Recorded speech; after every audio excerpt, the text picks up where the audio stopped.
Hi everyone, welcome back to our YouTube channel, and in this video we are going to talk about how you can add logos on your video clip or in your CapCut. So without any further ado, let's get started. So first of all, we are going to upload and clips in here. So I will select this one.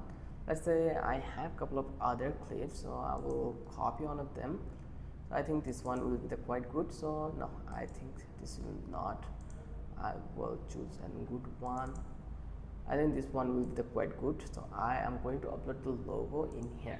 So let's say I will upload, again click onto the import, and then I will choose my logo in here, and then I will place it in that place, and I will increase the size of the logo in here, the clip size, and then you can resize it as it you want, and you can place it at anywhere you want to show.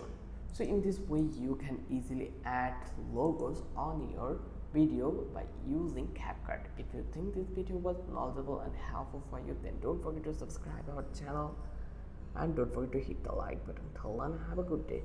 I will catch you on the next video with an interesting topic again.